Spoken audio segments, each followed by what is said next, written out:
Olá pessoal, sejam bem-vindos ao estudo temático do mês de agosto. Eu sou o professor Elton Kramer e vou conduzi-los aqui a um estudo aprofundado a respeito de temas que são cobrados nos concursos públicos da advocacia pública. Então, em cada mês nós vamos ter um tema diferente e de disciplinas variadas, né? A gente vai trazer temas de direito público, direito privado, direito administrativo, direito tributário, direito constitucional, direito empresarial, enfim, a gente vai trazer vários temas. Claro, privilegiando aqueles que são mais cobrados, ou seja, aqueles que são mais importantes para a sua advocacia pública. Isso quer dizer que, por exemplo, a gente tem mais temas ligados às disciplinas do chamado núcleo duro do concurso, como direito constitucional, administrativo, tributário e processo civil. Tá? Então há uma incidência maior de temas ligados a essas disciplinas. Mas também vamos trazer temas aqui de outras disciplinas, sendo que a cada mês a gente escolhe um tema e faz o seu devido aprofundamento para o concurso público. Tá? Esse mês já colocamos aqui para vocês, a gente escolheu o tema lançamento tributário. Né? Não é o primeiro tema do direito tributário, né? A gente teve já um estudo de disciplina de direito tributário, mas é um tema super importante que a gente traz para vocês, que é um tema que tem uma incidência grande em concursos públicos e tem alguns detalhes que vocês precisam saber para ir para a prova, seja ela qual for, PGE, PGM, AGU, PGFN, você tem que estar preparado nesse tema, tá? Então vou mostrar para vocês, fazer o devido aprofundamento, né, o entendimento jurisprudencial, súmulas, tudo que é importante para vocês saberem para o estudo, e depois eu vou mostrar como ele é cobrado, como a gente encontra aí questões das principais bancas de concurso público, ok?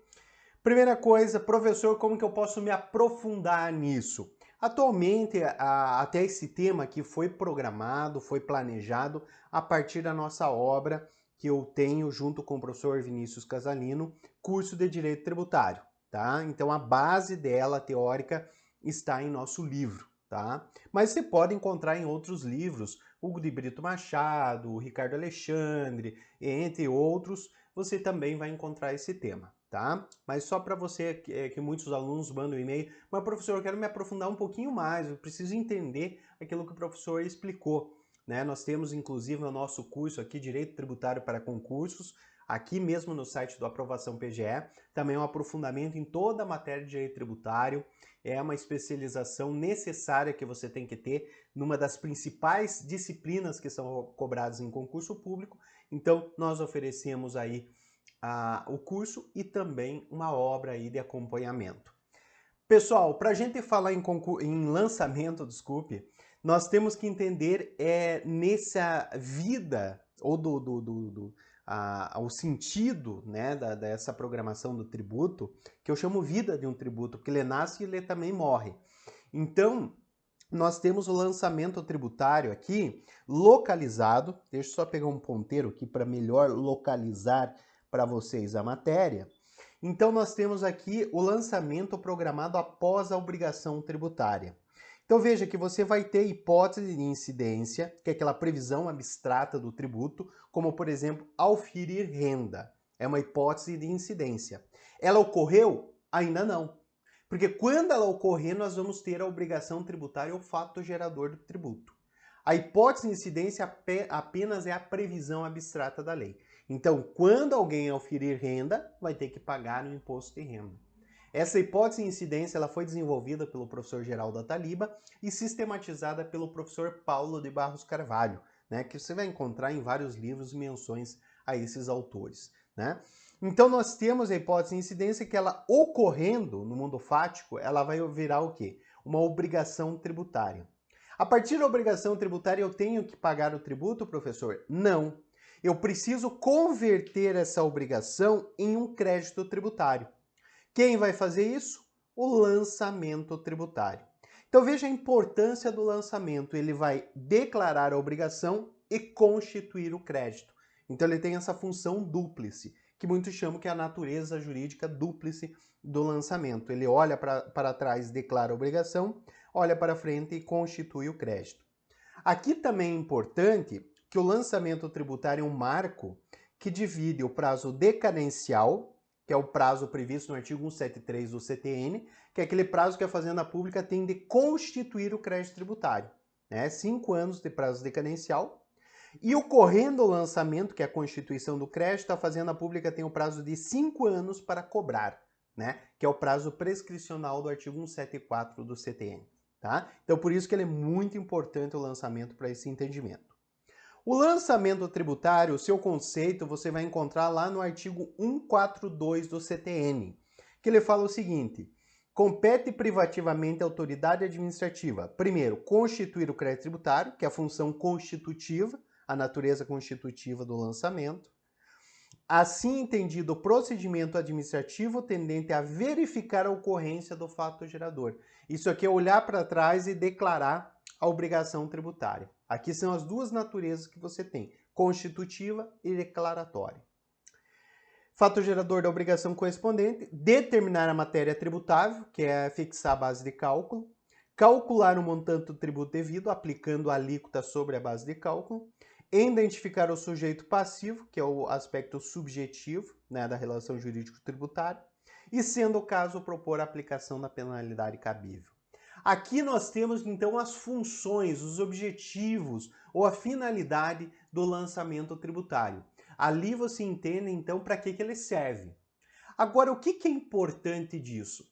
Quando eu falo em lançamento tributário, eu tenho que saber que ele vai ocorrer e ele vai declarar uma obrigação que está lá atrás, né? E constituir um crédito tributário para frente.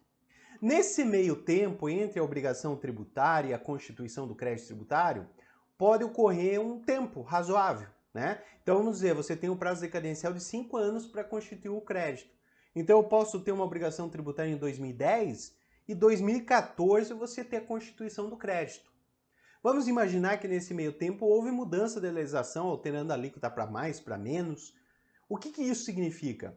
A pergunta é: qual é a lei aplicável nesse caso? A lei da data do lançamento ou a lei da data do fato gerador? A resposta está no próprio CTN. Artigo 144, isso aqui cai muito, principalmente em provas de procuradorias municipais, né? Porque a gente tem alteração muito continuamente aí de IPTU, então isso pode ser cobrado. E também para PGE, por exemplo, em TCMD, eu já vi cobrança, inclusive, em provas de procuradorias estaduais. A resposta é no artigo 144, que fala: o lançamento reporta-se à data da ocorrência do fato gerador da obrigação e rege-se pela lei então vigente, ainda que posteriormente modificada ou revogada. Então isso quer dizer o quê? Quando o lançamento lá na frente constitui o crédito, ele tem que se reportar à lei vigente na data do fato gerador. Então, se o fato gerador ocorreu em 2010, é a lei de 2010 que você deve aplicar. Então, para o lançamento, ou seja, a obrigação principal, se aplica a lei da data do fato gerador. Isso que fala o artigo 144 do CTN.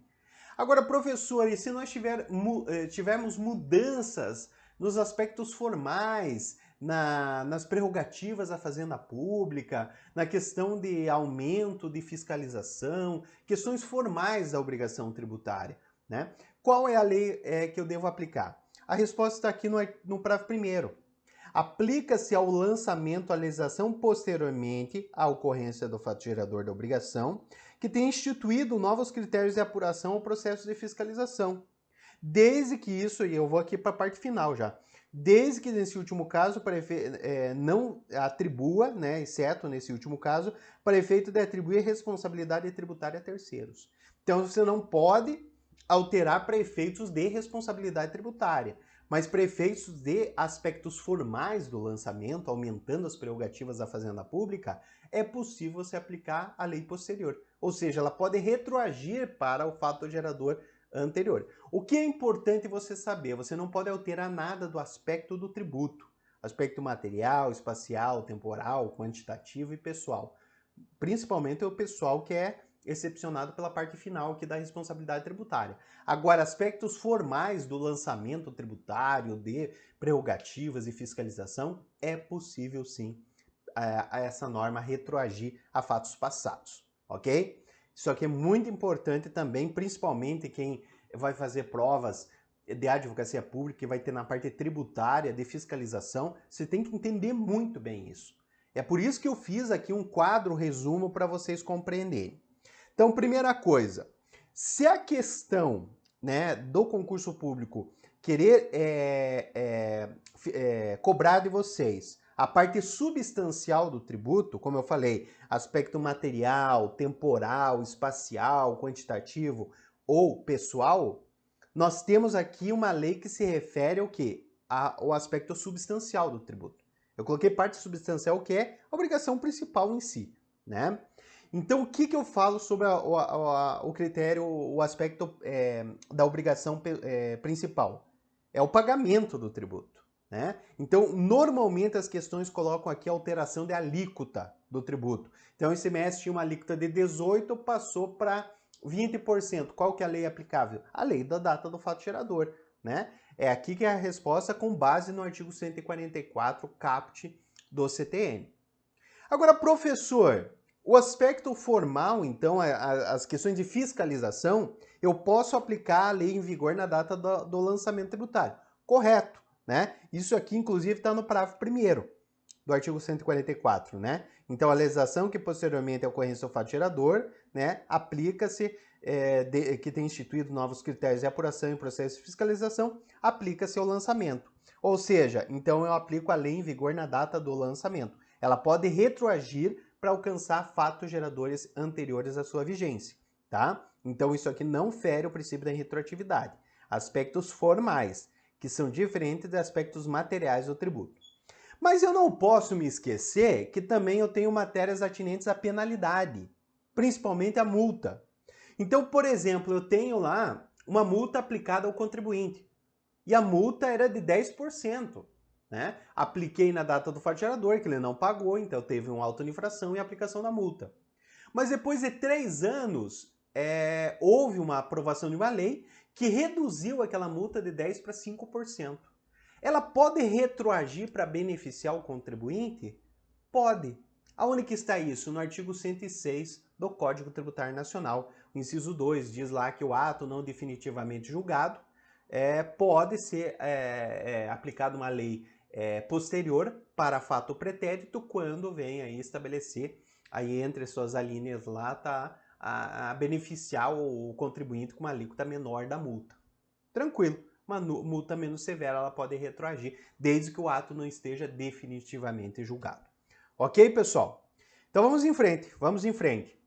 Uma vez feito o lançamento tributário, eu posso alterar esse lançamento, porque quando que eu considero que ele está definitivo? Quando que não é possível mais a sua alteração como regra? Depois de você ter a notificação no contribuinte. Então vamos dizer, você teve o IPTU, após o envio do carnê do IPTU ao contribuinte, ele recebeu, considera-se perfeccionado, ou seja, considera-se feito o lançamento tributário, né?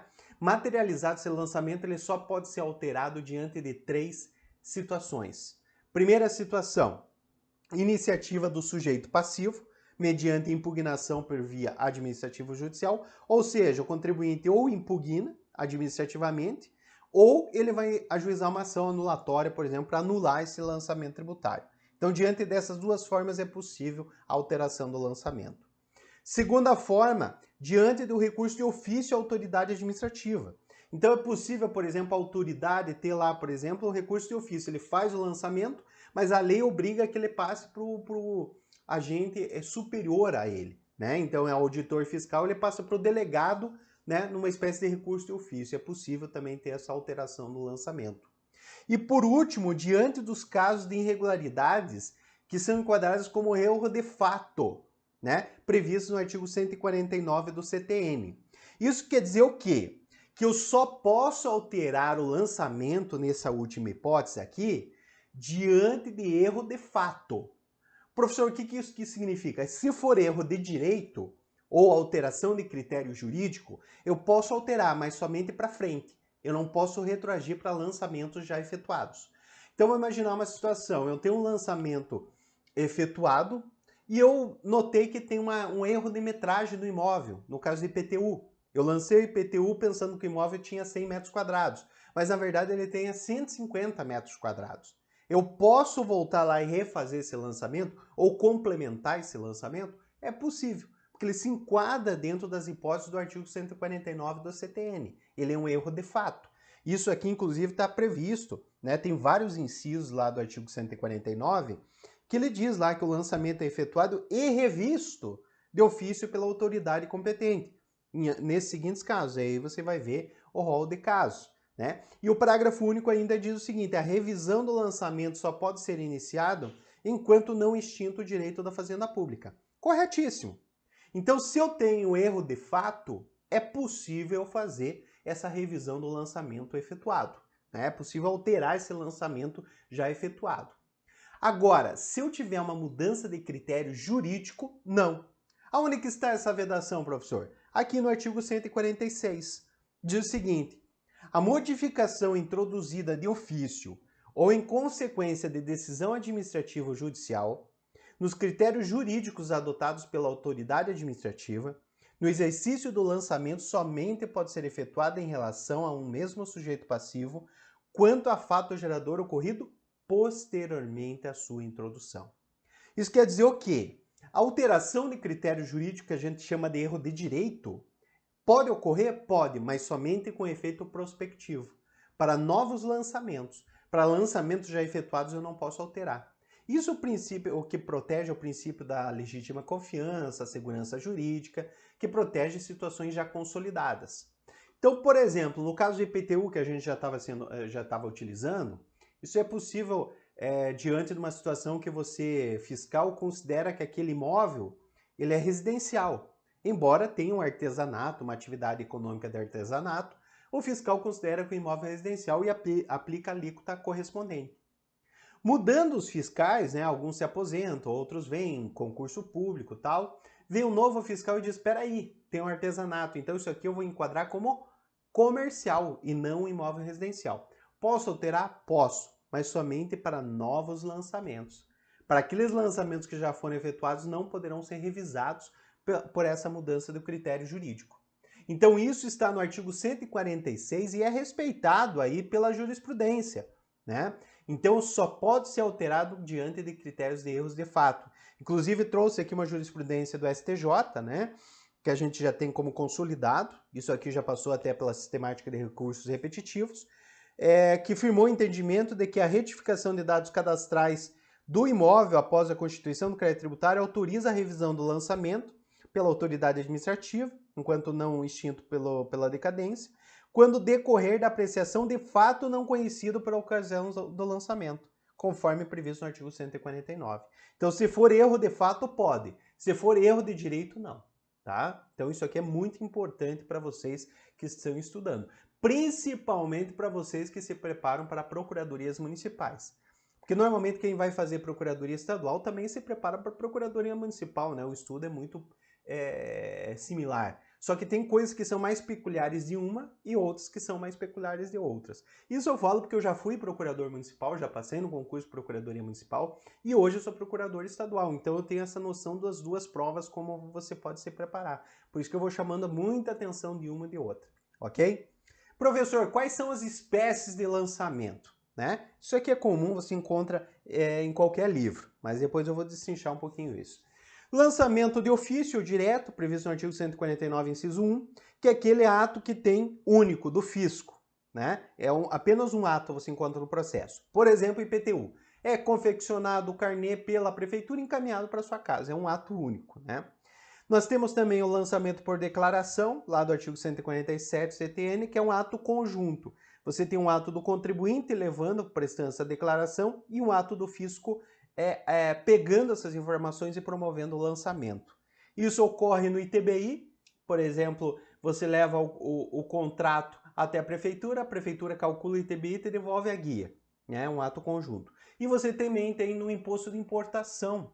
Você faz a declaração de importação para a Receita Alfandegária apura os valores, classifica a mercadoria e te devolve com a guia de pagamento. E por último, o mais usual, 98% dos tributos são sujeitos a lançamento por homologação ou chamados de autolançamento. Ele está regulamentado pelo artigo 150 do CTN. Nesse caso, você tem um ato completo do contribuinte, que ele vai apurar, vai declarar o tributo e vai pagar antecipado. E sobra para o fisco somente a homologação, que pode ser expressa ou tácita, tá? Esse lançamento, então, está previsto lá no artigo 150 do CTN. Então, normalmente, você vai encontrar essas situações do lançamento tributário. Também, nós temos uma forma de autolançamento que é considerado como autolançamento e constituído crédito tributário quando o próprio contribuinte declara esse tributo. Então, você pega, por exemplo, uma DCTF, que é uma declaração federal, você insere ali valores que você está declarando, você constituiu o crédito tributário. Então, dispensa de ter um lançamento formal por parte da Fazenda Pública. Então, nesse caso aí, você tem as vezes do lançamento. Dispensa-se um novo lançamento. Outra situação que você tem o auto de infração. Toda vez que você encontrar um auto de infração, ele substitui o lançamento, ele não é um lançamento. Mas o auto de infração ele faz às vezes, ou seja, ele também tem o efeito de constituir o crédito tributário. Então, uma vez que você não pagou o tributo, a Receita Federal lhe fez uma visita, descobriu essa irregularidade e lavrou o auto de infração. Está constituído o crédito tributário, ou seja, a partir do seu vencimento começa e inicia o prazo prescricional e ali já terminou o prazo decadencial, ok? Agora eu vou mostrar para vocês como é cobrada essa matéria nos concursos públicos, principalmente da advocacia pública. Primeira questão que eu trago para vocês aqui é uma questão que foi cobrada na PGM de Manaus. A banca que elaborou essa prova é a banca CESP, né? É uma banca aí que normalmente é rígida quanto a essas matérias aí que envolvem questões tributárias. Então essa questão que caiu na PGM de Manaus diz o seguinte: julgue o item que se segue à luz do que dispõe o Código Tributário Nacional. O lançamento regularmente notificado ao sujeito passivo pode ser modificado em razão do provimento do recurso de ofício. Essa questão aqui, como a gente já viu, está certa. Por que ela está certa? Porque uma das hipóteses, não é a mais comum, não é a mais usual, mas é você ter um recurso de ofício daquela autoridade que promoveu o lançamento, fazendo um recurso que é obrigatório para a autoridade superior.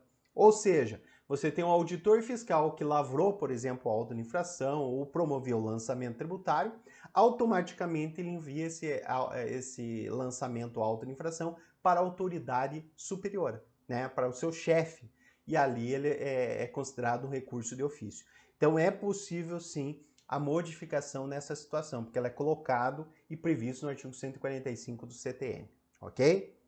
Vamos para a próxima questão. Outra questão também elaborada pela banca CESP, só que aqui foi no concurso da PGE de Pernambuco. Vamos ver aqui o que foi colocado, uma questãozinha um pouquinho mais longa. Determinado tributo deveria ter sido lançado no dia 5 de setembro de 2016, uma segunda-feira, mas o contribuinte não providenciou a declaração do tributo. A legislação desse tributo atribui ao sujeito passivo o dever de antecipar o pagamento sem prévio exame da autoridade administrativa, ou seja, lançamento por homologação. Nessa situação hipotética, considerando-se a posição majoritária do STJ, a data correta para o início da contagem do prazo quinquenal para a Fazenda Pública constituir o crédito é... Aí você tem 5 de setembro de 2016, letra B, 6 de setembro de 2016, letra C, último dia útil de setembro de 2016 e D, primeiro dia útil de outubro de 2016 e letra E, dia 1º de janeiro de 2017. Primeira coisa, você tem que ver se esse tributo foi constituído ou não. Porque se esse tributo foi constituído, aí você já não fala em prazo decadencial, você falaria em prazo prescricional. Só que, veja que a questão já fala quando a Fazenda Pública tem o prazo iniciado para constituir o crédito. Ou seja, ela já exclui a questão prescricional. Ela já fala o quê? De constituir, que é o prazo decadencial do artigo 173. Então aqui, e outra informação para você confirmar isso, é que o contribuinte não providenciou a declaração de tributo, ou seja, não foi constituído. Não houve a constituição ainda do crédito tributário. Então estamos falando do prazo decadencial. A respeito do prazo decadencial, o artigo 173 do CTN fala o seguinte: enquanto não constituído o crédito, eu tenho que fazer a pergunta aí, quando poderia ter sido feito esse lançamento? Porque se ele deveria ter sido feito, por exemplo, nesse ano, o prazo decadencial conta-se do primeiro dia do exercício subsequente. Isso está no inciso 1 do artigo 173 do CTN, tá? É a regra geral do prazo decadencial. Se nós tivermos um pagamento antecipado, ainda que seja mínimo, por exemplo, devia 100 e eu paguei 10, eu aplico o prazo do artigo 150, parágrafo 4º, que é a data do fato gerador, que eu vou contar a partir dali 5 anos. Não é o caso, porque ele diz que não houve declaração e não houve qualquer tipo de pagamento antecipado. Então, não havendo essa menção, eu aplico a regra geral. É o primeiro dia do exercício subsequente. Então, quando que esse lançamento deveria ter sido efetuado? Então, deveria ter sido lançado dia 5 de setembro de 2016. Então, quando que ele poderia, ele inicia o prazo decadencial? 1º de janeiro de 2017. Qual é a resposta correta? Letra E, 1º de janeiro de 2017. Então, aqui os pontos, aqui você tem que conhecer o prazo decadencial, você tem que conhecer o lançamento tributário e você tem que conhecer, de uma forma geral, como funciona o lançamento tributário. Então, veja, é muito importante você ter essa interdisciplinariedade até dos próprios temas do direito tributário para você responder essas questões. Então, a gente aprofundou e eu mostro ainda para vocês como é cobrado, né? O que eu recomendo para vocês aprofundarem aqui? Uma leitura muito atenta, prazos decadenciais, prazos prescricionais e uma revisão daquilo que eu já falei sobre lançamento tributário. Muito importante, porque uma coisa leva a outra, né? Claro que se eu for mostrar para vocês tudo que é cobrado aqui, eu vou praticamente passar para vocês o curso de Direito Tributário, que inclusive está aí na aprovação PGE. Mas é o caso da gente se aprofundar nesse instituto. Então, o lançamento tributário é mais ou menos isso aqui que pode ser cobrado de vocês, tá? Mostrei para vocês, trabalhei com o Instituto e basicamente isso aqui que eu queria mostrar para vocês para direcionar o estudo. Claro que demanda um aprofundamento aí posterior, né? Uma revisão de tudo aquilo que o professor falou. Beleza, pessoal? Ficamos por aqui. Mês que vem eu volto aí com mais um instituto. Vamos eleger o que está sendo mais bem cobrado e a gente vai trabalhar aqui com um vídeo aula para vocês. Um grande abraço, bons estudos e até a próxima.